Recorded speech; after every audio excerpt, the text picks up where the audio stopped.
Going to measure it 0.15 mm. It's perfect.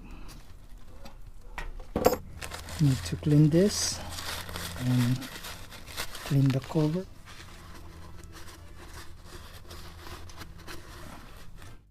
And make sure to clean and inspect the o-ring seal. Add a little bit of oil around the o-ring seal.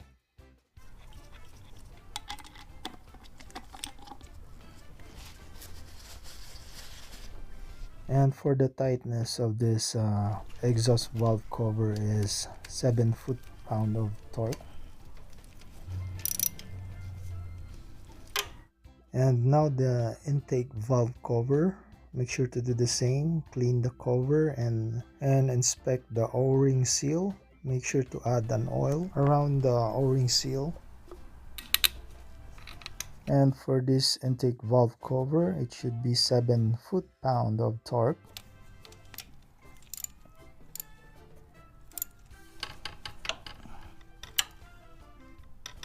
So again, this is the marker for the front cylinder for checking or adjusting the intake and exhaust valve clearance.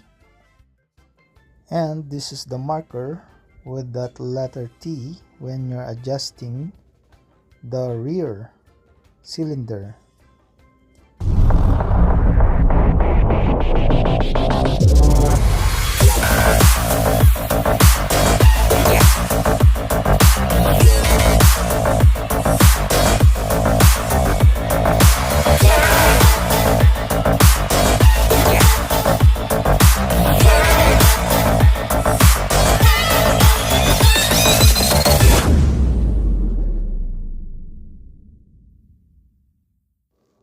Now time to put the cover for this front cylinder head.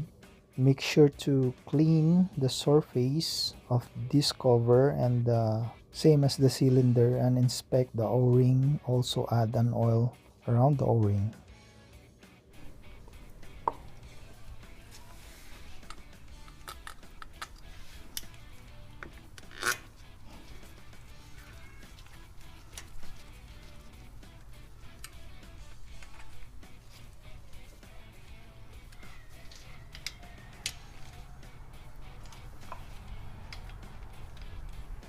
So that's it for the front cylinder. Now time to work on the rear cylinder head.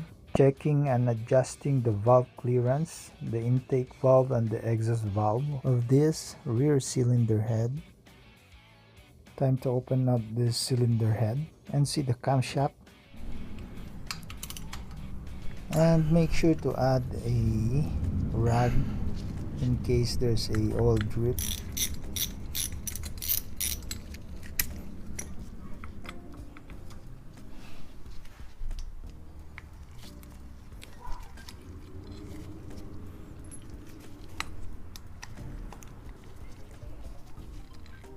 And now the rear cylinder camshaft.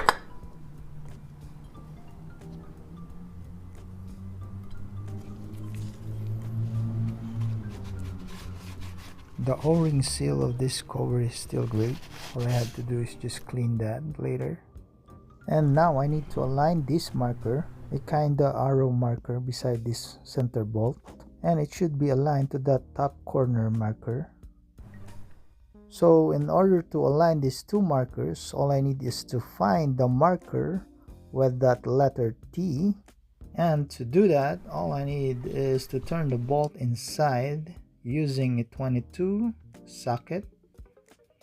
So I'm going to turn the bolt inside where the rotor, magnet coil and the surplus clutch is, and find that marker with that letter T.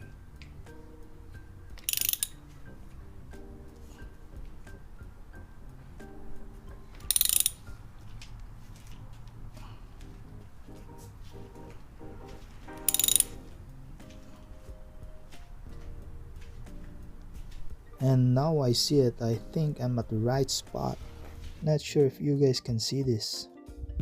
And once this marker is aligned, the two markers at the cylinder head also is aligned. So technically all the markers are synchronized. Again, these are the two markers. And now this is the rear intake valve cover, which is close to the carb.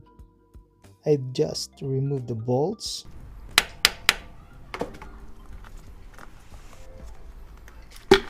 And voila! The O-ring still clean and looks like new. Same as this valve, so clean. Now time to check the intake valve clearance. And I tried 7 or 0.7 mm and it won't fit. It's too tight, but the 0.6 mm it will. But the intake valve clearance should be between 0.7 mm to 0.12 mm. But what I want is 0.9 ish or 0.10. So first I'm going to loosen up this lock nut.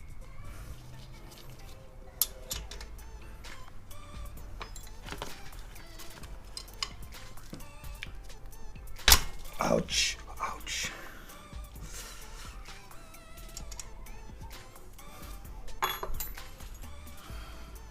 Now it's time to adjust the hex bolt.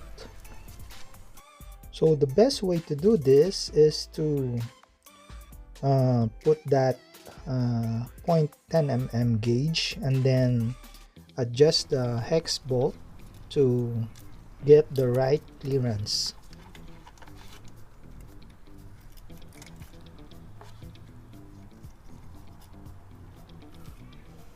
So the 0.10 mm gauge is there. Now I did tighten up the hex bolt.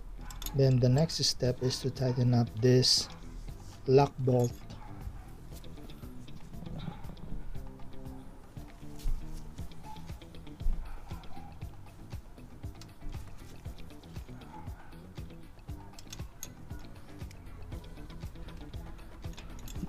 And now it's time to double check the 0.10 mm clearance of this intake valve.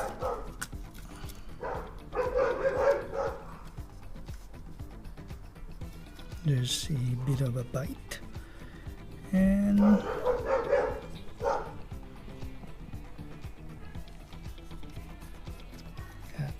think that's good. And now I think that's it for this intake valve cover. So I did clean and check the O-ring seal cover, and now it's time to close this valve to avoid debris getting inside my engine.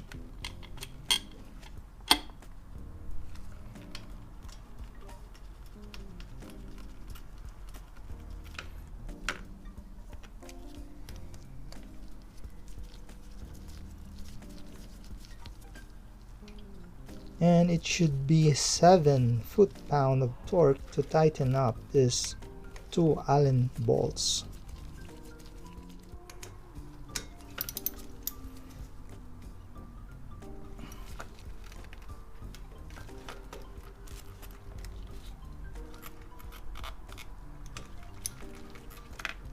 That's it. So to access this rear cylinder exhaust valve cover, I need to remove this AIS, meaning air induction system, because this AIS pipe is blocking the lower Allen bolts of that rear exhaust valve cover.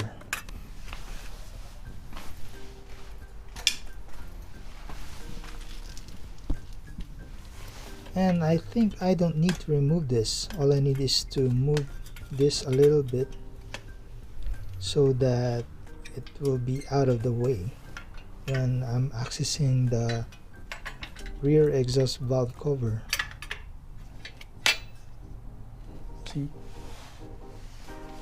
It's the valve cover for the rear cylinder head. And now the rear cylinder exhaust valve. So I'm going to open this exhaust valve cover and check the clearance and if it needs to be adjusted. So I'm using a 5 mm Allen key